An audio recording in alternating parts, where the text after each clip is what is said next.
సింహాచలంలో జరిగిన దుర్ఘటనకు బాధ్యులెవరు? 8 మంది భక్తులు చనిపోయారు గోడ కూలేసి. అయితే ఈ గోడ కూలి చనిపోయిన దానికి బాధ్యత ఎవరు వహిస్తారు? మంత్రులు, పొలిటీషియన్లు అయితే బాధ్యత తీసుకోవడానికి సిద్ధంగా లేరు.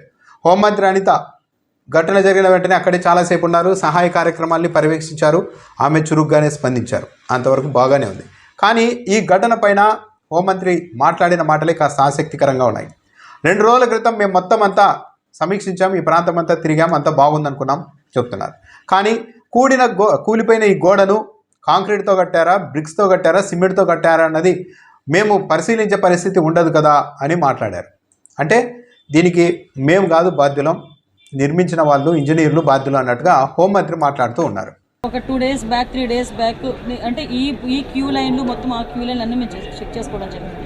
ఇది అన్ఫార్చునేట్ థింగ్. అక్కడ గోడ ఉంది. ఆ గోడ పిల్లర్తో కట్టాడా, సిమెంట్తో కట్టాడా, బ్రిక్తో కట్టాడా అన్నది ఎవరు కూడా మేము చూసుకోవడానికి మాకు.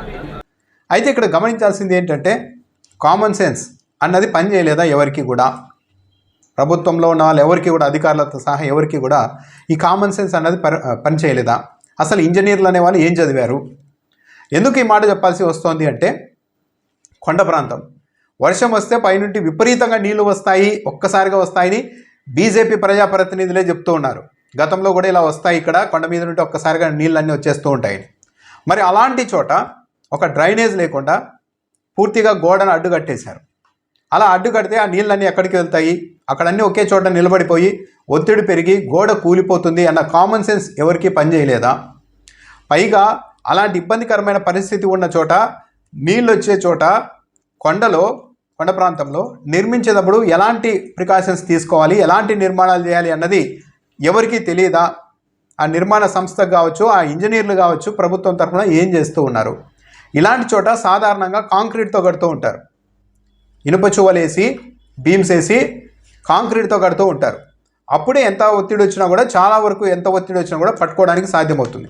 కానీ ఇక్కడ సింపుల్గా ఏం చేశారు? ఫ్లై యాష్తో చేసిన ఇటుకలు తెచ్చేసి అన్ని మామూలుగా ఏదో ఒక సాధారణ కాంపౌండ్ వాల్ కట్టేసినట్టుగా కట్టేశారు. దానివల్లే ఒక్కసారిగా పైనుంచి వాటర్ రావడం, పైగా ఈ గోడ కట్టారు, పైనుండి వర్షం వస్తే ఆ నీళ్ళు ఎక్కడికి వెళ్తాయి అన్నది కూడా వీళ్ళు ఆలోచన చేయలేకపోయారా? కనీసం డ్రైనేజ్ వ్యవస్థ కూడా లేకుండా చేశారు. మొత్తం నీళ్ళు వస్తే ఎటు పోకుండా ఈ గోడను అడ్డుగా కట్టేశారు. దాంతో అది ఒక్కసారిగా కుప్పగూలిపోయింది. అక్కడ కూలిపోయిన తర్వాత అక్కడున్న పరిస్థితిని చూస్తూ ఉంటే ఎంత నాసిరకంగా కట్టారు. ఏదో ఒక ఇంటికి చుట్టూ, లేకుంటే ఏదో ఒక ఖాళీ స్థానానికి చుట్టూ ఒక కాంపౌండ్ వాల్ కట్టినట్టుగా, ఫెన్సింగ్ వేసినట్టుగా వేసేశారు. అంత నాసిరకంగా. పైగా ఈ ఉత్సవాలు ఎప్పుడు వస్తాయన్నది తెలుసు, కరెక్ట్ టైంలో వస్తాయన్నది ముందే అంచనా ఉంటుంది. కానీ హఠాత్తుగా కొద్ది రోజుల క్రితమే ఎందుకు ఈ గోడను నిర్మించారు?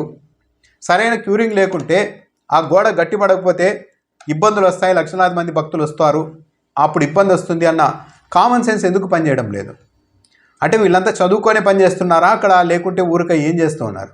ఇంత నిర్లక్ష్యంగా తిరుపతిలో జరిగిన ఘటన అన్నైనా కూడా క్షమించవచ్చేమో. ఒక్కసారిగా ఏదో ఒక వ్యక్తి గేట్లు తీశారు, తోసుకొని వెళ్ళిపోయారు అని ఏదో చెప్పారు, అక్కడైనా కూడా దాన్ని క్షమించవచ్చేమో. కానీ ఇంత పెద్ద టెంపుల్ దగ్గర ఏటా ఇక్కడ ఉత్సవాలు జరుగుతాయి పలానా రోజు అని తెలిసిన తర్వాత, లక్షలాది మంది భక్తులు వస్తారని తెలిసిన తర్వాత, అలాంటి చోట్ల ఏర్పాట్లు చేసేటప్పుడు ఎలా ఉండాలి అన్న కనీస కామన్ సెన్స్ లేకుండా ఒక కాంపౌండ్ వాల్ లాగా సిమెంట్ పిల్లలు పెట్టేసి, ప్లాస్టింగ్ చేసేసి, పైనుండి వర్షం వస్తే ఆ వర్షం నీళ్ళు పక్కకు వెళ్ళడానికి కూడా అవకాశం లేకుండా చేసేసి, ఈ గోడను కూలిపోయేలాగే చేశారంటే వీళ్ళకు ఎందుకు అన్ఫిట్?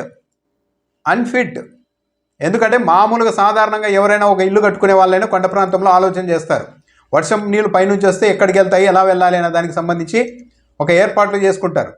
అలాంటి సున్నితమైన ప్రాంతాల్లో గోడలు కట్టేటప్పుడు మామూలుగా పిల్లలతో గోడ కట్టినట్టు కడితే ఉండదని తెలుసు. అందుకే ఇనుప చువ్వలేసి కాంక్రీట్తో వాల్ కడుతూ ఉంటారు.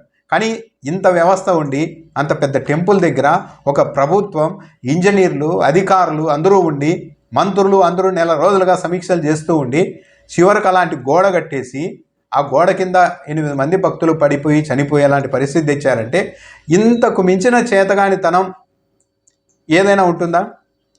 మనం ఏదేదో మాట్లాడుతున్నాం, ఆర్టిఫిషియల్ ఇంటెలిజెన్స్ అంటున్నాం, టెక్నాలజీ అనుసంధానం అంటున్నాం. ఎక్కడ టెక్నాలజీ? ఉన్న టెక్నాలజీలో వాడుకోలేకపోయారు. ఒక మామూలుగా కామన్ సెన్స్ ఉన్న ఒక చిన్న ఇంజనీర్ని కూడా అవసరం లేదు. ఒక తాపీ మేస్త్రిని తీసుకెళ్ళి ఇక్కడ ఈ గోడ కడితే పైనుంచి వర్షం నీళ్ళు వస్తుంది, ఇక్కడ గోడ కడితే ఏంటి ఇబ్బంది అంటే చెప్తారు, వర్షం నీళ్ళు ఎక్కడికి పోవాలి, ఇక్కడ అడ్డంగా కడితే ఇబ్బంది వస్తుంది కదా అని చెప్తారు. అంత ఫోర్స్గా నీళ్ళు వచ్చినప్పుడు, ఇక్కడ లూజ్ సాయిల్ ఉన్నప్పుడు ఇలా చుట్టూ ఊరికే జస్ట్ ఇటుకలు పెట్టేసి సిమెంట్ వేసేసి ప్లాస్టింగ్ చేసేసి గోడ ఉండదు అని చెప్తారు. కాంక్రీట్ వాడాలి, ఇనుప చువ్వలు వాడాలి అని చెప్తారు, బీమ్స్ వేయాలని చెప్తారు. అలాంటిదన్నీ ఏమీ లేకుండా చేశారంటే సిగ్గుపడాల్సిన అంశం ఇది టోటల్గా. ఇంకా మాకు సంబంధం లేదంటే మరి ఎవరు? ఇంకా రాజకీయ నాయకులు ఉండేది ఎందుకు, మంత్రులు ఉండేది ఎందుకు, ముఖ్యమంత్రులు ఉండేది ఎందుకు, ప్రభుత్వాలు ఎందుకు ఉండేది ఎందుకు? ఎవరో కింద స్థాయి వ్యక్తి ఆ పని చేశారు అంటే లాభ నష్టాలకు మంచి చెడులకు అంతా కింది స్థాయి వాళ్ళనే బాధ్యులను చేసి వదిలేసుకోవాలనుకుంటే ఇక అంతకు మించిన పెద్ద స్థాయి వ్యవస్థలు ఎందుకు? హోంమంత్రి గారే చెప్తున్నారు, అసలు దాన్ని పిల్లర్లతో కట్టారా, సిమెంట్ ఇటుకలతో కట్టారా, ఏమిటితో కట్టారా అనేది మేము చూసుకోలేము కదా అని. అంటే మొత్తం అంత నిర్లక్ష్యంగా ఉంది. ఎవరు ఏ పని చేయడం లేదు.